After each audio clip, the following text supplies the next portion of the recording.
mesdames et messieurs, représentants des corps constitués, mesdames et messieurs. Au moment où nous entamons ensemble une nouvelle année, et sans vouloir prendre notre solution ambiance, comment ne pas évoquer cette nouvelle épreuve qui, 4 ans presque jour pour jour, par la catastrophe naturelle qui a ravagé notre commune le 18 décembre 2008, a de nouveau affligé le Lavandou d'une improbable pluie centenaire, tant elle est présente dans tous les esprits ici. Mais encore une fois, le déluge s'est abattu sur nos collines, dévalant des ruisseaux, transformés en torrents impétueux, débordant sur nos routes par vagues folles, ravageant bon nombre d'équipements publics et envahissant de boue les commerces, les habitations, les garages, ruinant les propriétés, emportant des murs, édifiés parfois par nos arrière-grands-parents. Quelle fatalité que cette occurrence de référence centenale qui prend la fantaisie de se reproduire seulement 4 ans plus tard et de surcroît sans que les prévisionnistes de la météorologie nationale et leur puissance ordinateur n'aient pu nous en avertir, ne serait-ce qu'avec quelques heures d'avance.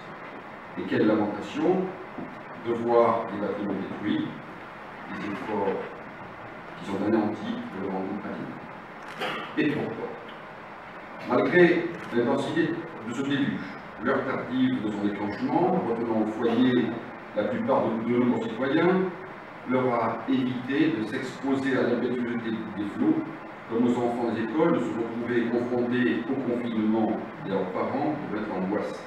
Fort heureusement, à 2 h du matin, en plein hiver, nos rues étaient désertes.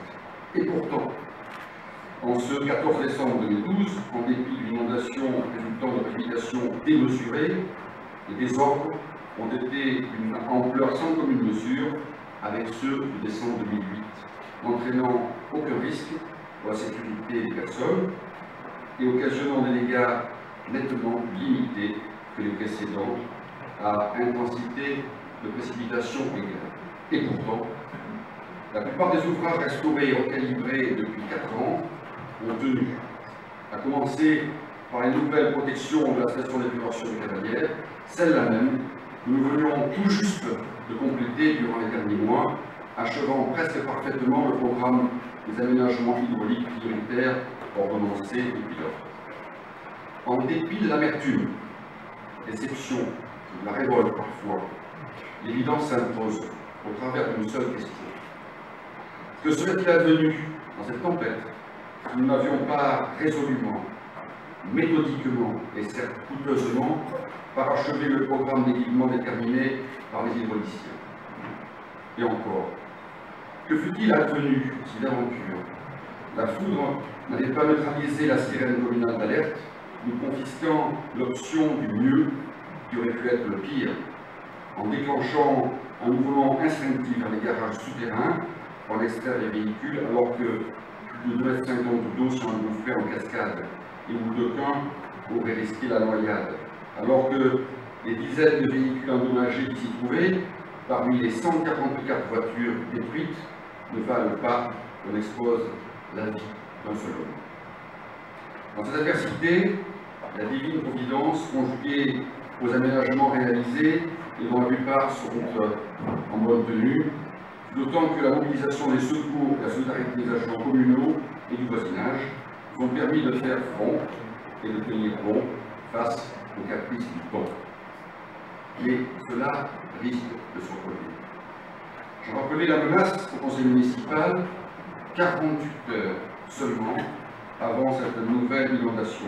Que l'on s'y range ou non, notre climat, d'ordinaire si clément, se dégrade. Et la fréquence comme l'intensité des épisodes tempétueux ne font que s'accentuer. Après avoir remis en état ce qui pouvait l'être, dans un temps record, il nous faut, sans attendre, nous remobiliser.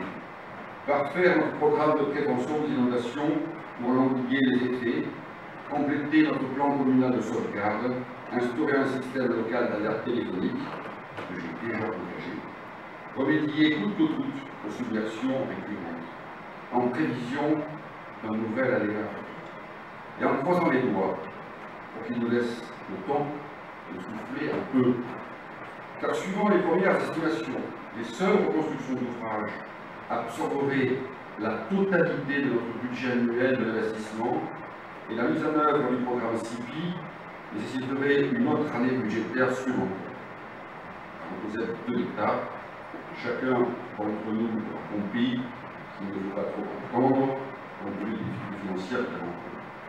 Quoi qu'il en soit, la sécurité des personnes et des biens doit constituer notre démarche commune prioritaire. Et à mi-chemin entre l'émotion encore douloureuse de l'épreuve et l'oubli des dégâts que nous voulons estomper, nous devons parfaire nos parades au plus vite. Dès les premières heures de la décrue, j'ai engagé le mouvement et fort de l'unanimité du conseil municipal réuni en urgence, je puis vous assurer que cette détermination-là sera sans faille. En complément, la demande de classement au titre des catastrophes naturelles permettra en particulier d'être analysée en parallèle de nos handicaps et calibrage qui sont déjà en chantier. Le canal de dérivation de la vieille bataillée démarrera demain matin.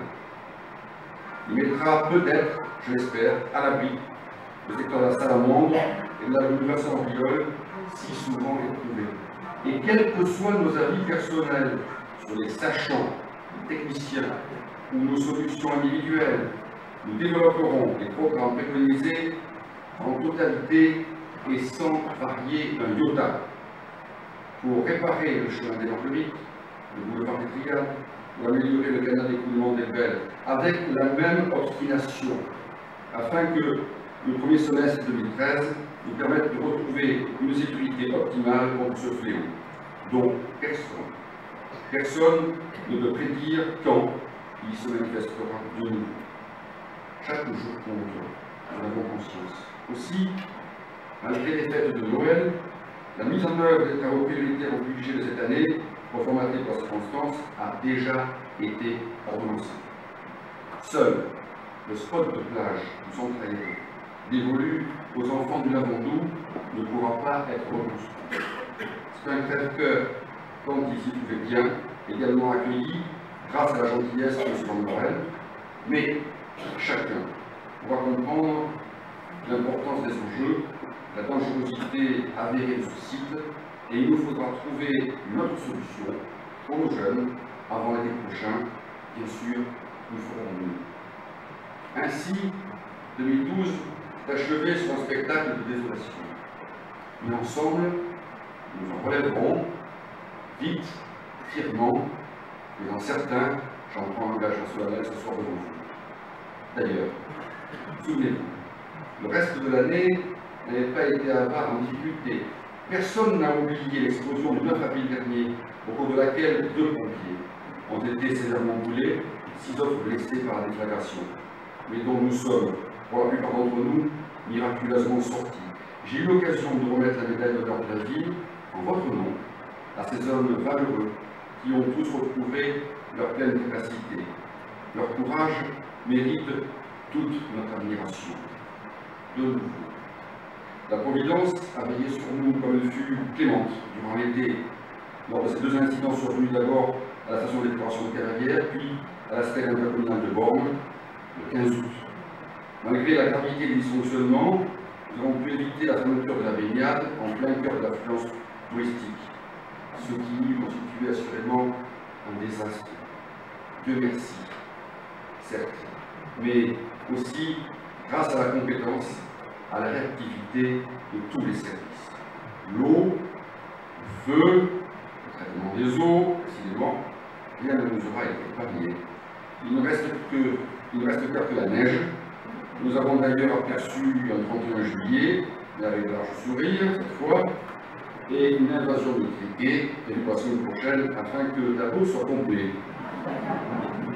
Entre faits marquants de l'année écoulée, mais bien loin de ces épisodes calamiteux, la gestion communale a fait l'objet d'un rapport de la Chambre régionale des comptes, dont le contenu n'a rien relevé de positif, si ce n'est des recommandations génériques ou d'autres, tout à fait pertinentes, sur des marges